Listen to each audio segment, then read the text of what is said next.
જરૂરિયાતમંદ લોકોને કપડાં મળી રહે તેવા હેતુથી માનવતાની દિવાલ બનાવી છે, જેમાં લોકો તેમના કપડાં મૂકી જાય છે અને જરૂરિયાતમંદ લોકો તે કપડાં લઈ પહેરવા માટે ઉપયોગ કરે છે, જેથી આ માનવતાની દિવાલ આશીર્વાદરૂપ પુરવાર થઈ રહી છે।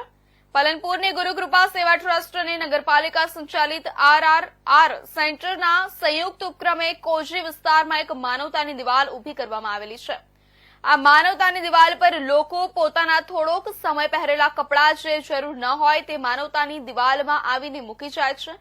ત્યારબાદ જે લોકોને કપડાની જરૂરિયાત હોય તેવા લોકો આ માનવતાની દિવાલ પરથી પોતાના પહેરેલા કપડાં તેમજ પરિવારને પહેરવા માટે માનવતાની દિવાલમાંથી કપડાં લઈ જાય છે, જેથી આ સેવા કાર્યને સૌ કોઈ લોકો બિરદાવી રહ્યા છે અને માનવતાની દિવાલ ગરીબ લોકો માટે આશીર્વાદરૂપ પુરવાર થઈ રહી છે।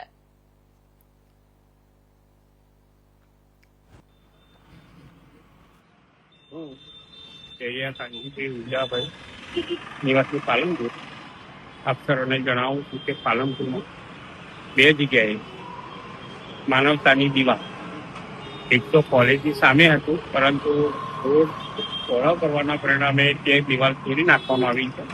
બીજું છે અહીંયા જિલ્લા પંચાયતની સામે, એટલે કે કોર્ટની સામે, ત્યાં માનવ દિવાલ આવેલી છે।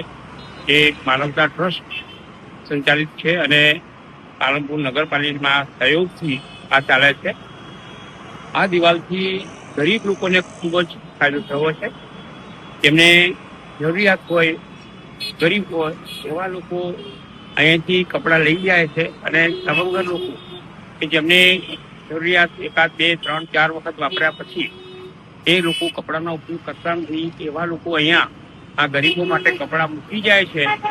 એટલે ગરીબ કપડાં લેનારને પણ અફસોસ પેલો શરમ ના આવે અને કપડાં આપનારને પણ શરમ ના આવે તો હું દાન કરી રહ્યો, કપડાનું દાન કરી રહ્યો છું।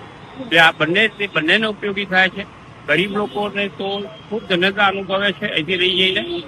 માત્ર કપડાં નહીં પણ શિયાળાની અંદર ચોરસા પણ અહીંયા આવે છે, ગાદલા પણ આવે છે, ગોદડા પણ આવે છે, રજાઈ પણ આવે છે। આ બધા લોકો ગરીબો લઈ જાય છે અને શિયાળામાં તેઓ હૂંફ અનુભવે છે। તો આ ખૂબ જ માનવતાનું કામ છે અને પાલનપુરની નગરપાલિકામાં બાજુમાં આવેલા તમામ લોકોને હું વિનંતી કરું કે તમારે જો આવા જરૂર વગરના કપડાં હોય, નાના બાળકોને નાના પડતા હોય અથવા આપને કંઈ અનુકૂળ ના આવતા હોય એવા કપડાં અહીંયા આ દિવાલની અંદર મૂકી જશો તો તમને પણ ધન્યતા અનુભવશો અને ગરીબ લોકો પણ તમારો ખૂબ ખૂબ આભાર માનશે। Thank you. Border security